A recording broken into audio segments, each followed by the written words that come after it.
Welcome, assholes. No, I'm not cursing at you. That's actually a Native American word, asshola, which translates roughly to good fisherman. So again, welcome, assholes. I'm your host and master of ceremonies, Dennis Molesky, which means that you received a personal invite from me, and you're one of 10 people out of the 15 friends that I actually have that I invited. Now that we've gotten that out, what we're going to be going over in this instructional video is the do's, don'ts, and definite do's of Canada Cup events. Here at Canada Cup, we've scheduled several different events. Fishing, horseshoes, bocce, and poker.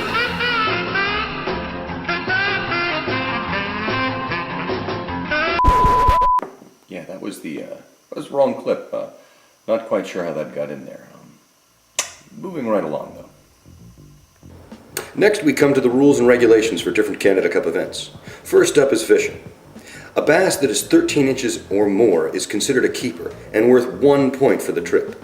Anything less than 13 inches is called a landau, another Native American word that roughly translates to just shy of manliness. Unfortunately, these fish really only have one good use on this trip.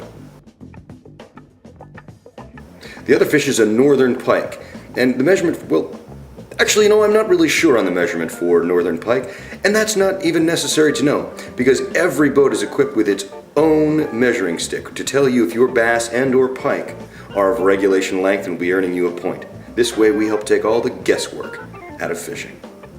Now, one other very important rule is first fish of the day. First fish that anyone catches that is a keeper for the day immediately requires the entire boat to engage in a social drink. So good luck with that, gentlemen, but make sure to keep that on the DL because the Ontario Provincial Police, or OPP, are out in droves and would like to do nothing better than to bust drunk fucking Americans fishing. There are two other ways to get points in fishing.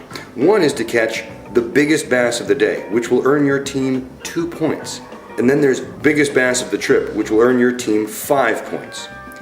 There will be a whiteboard on the screened-in porch. It's your job to go in there and write in your fish when you've caught it so we can keep track of all of them because, well, I'm not going to believe you 2 days later if you say that you caught the biggest fish.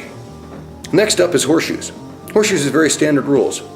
If you don't know them by now, you're probably a moron and will need help on other areas on this trip also, so go talk to your athletic director. But no, the one fine point rule that we have here in Canada is if 2 ringers are thrown by opposite team members, the ringer on top cancels out both ringers. Next is bocce. Bocce is also standard rules, but we do have a few nuances here to make it interesting at Canada Cup. If you by chance are dumb enough to take the Pelini or small yellow ball that you see there and throw it over the side, you automatically lose the game. If you are also a large enough pinhead to take one of your bocce balls and throw it over the edge, you automatically lose the game. Don't cry, don't bitch, no one cares. Shut up and deal with the fact that you're a loser now.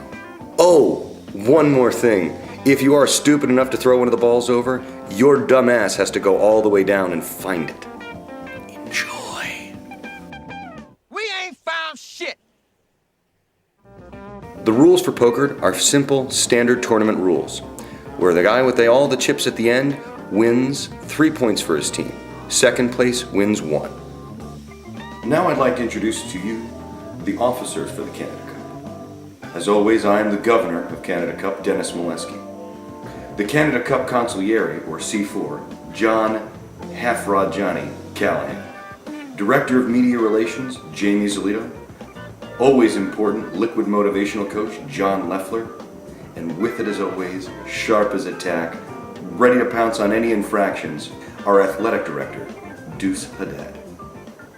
Well, Those were the basic rules of Canada Cup. And remember, sometimes the rules will change as it goes along. Mainly because I cheat and I want to win. And if you don't like it, you can go fuck yourself and try to find your own goddamn house in Canada to go fishing in. Good luck with that. So remember, assholes, welcome to Canada Cup.